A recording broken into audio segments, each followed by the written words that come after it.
ইরানের হাতে এবার হুজুর সাল্লাল্লাহু আলাইহি ওয়াসাল্লামের যুগের খাইবার যুদ্ধের হাইপারসনিক ক্ষেপণাস্ত্র। আমার এই বক্তব্য শুনে হয়তো আপনাদের মনে প্রশ্ন আসছে যে হুজুর সাল্লাল্লাহু আলাইহি ওয়াসাল্লামের যুগে কি ক্ষেপণাস্ত্র ছিল? উত্তর হলো না, ক্ষেপণাস্ত্র ছিল না। কিন্তু এমন একটা উন্নত, এমন দ্রুতগামী ক্ষেপণাস্ত্র ইরানের হাতে রয়েছে, যেই ক্ষেপণাস্ত্রের নাম তারা দিয়েছে খাইবার শেখান। মানে ওই যুগের যে অশুভ শক্তির বিরুদ্ধে যুদ্ধ হয়েছিল, সেই যুদ্ধের সাথে মিলিয়ে বরকতের জন্য এর নাম রাখা হয়েছে খাইবার শেখান। পেন্টাগনের ডিপার্টমেন্ট অফ ওয়ার থেকে যে প্রতিবেদন প্রকাশ পেয়েছে, বা তারা বলছে যে এটা চীনের গতিপথ ব্যবহার করে, চীনের আকাশের রাডার সিস্টেম ব্যবহার করে, যার কারণে এটার এত গতি। এবার আমি তার ক্যারেক্টার বর্ণনা করছি। দুই ধরনের ক্ষেপণাস্ত্র হয়, একটা হয় ব্যালিস্টিক, একটা হয় হাইপারসনিক।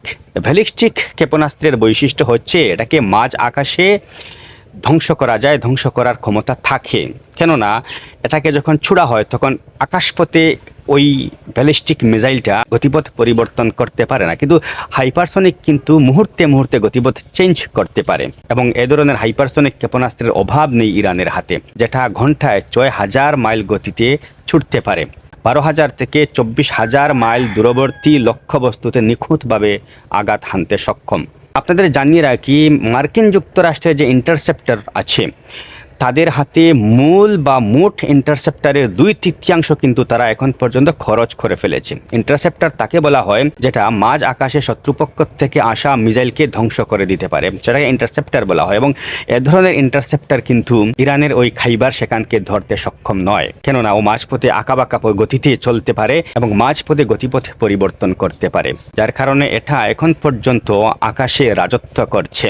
মার্কিন যুক্তরাষ্ট্রের রাডার কিন্তু তাকে ধরতে পারছে না, ইন্টারসেপ্টার কিন্তু তাকে ধরতে পারছে না। মার্কিন যুক্তরাষ্ট্রের অভিজ্ঞ এবং দক্ষ সেনাবাহিনী কিংবা অত্যাধুনিক অস্ত্রশস্ত্র কিন্তু সেটাকে পাকড়াও করতে সক্ষম হচ্ছে না, যার কারণে নিখুঁতভাবে, অভ্যর্থভাবে সেটা লক্ষ্যবস্তুতে আঘাত হানতে পারছে।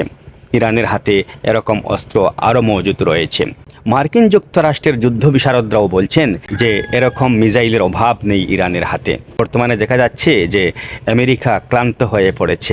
আমি আগেও বলেছি, এখনও বলছি যে মার্কিন যুক্তরাষ্ট্র এই যুদ্ধে জড়িয়ে পড়ে এবার সে ফিরতে পারছে না, আবার সামনের দিকে এগোতেও পারছে না। এবং ধারণা করছেন তারা যে ইরানের এই খাইবার শেখান মিসাইলের আঘাতে মার্কিন যুক্তরাষ্ট্রের প্রচুরভাবে, ঢালাওভাবে সৈন্যহানি ঘটতে পারে এই হাইপারসনিক মিসাইলের আঘাতে। দেখা যাক শেষ পর্যন্ত কি হয়। মাত্র ৫ মাস হয়েছে যুদ্ধের। আমরাও শান্তি চাই, কিন্তু একটা সর্বসম্মত আলোচনায় কেউ আসতে পারছে না। আপনি আপনার মতামত জানাতে পারেন। ধন্যবাদ।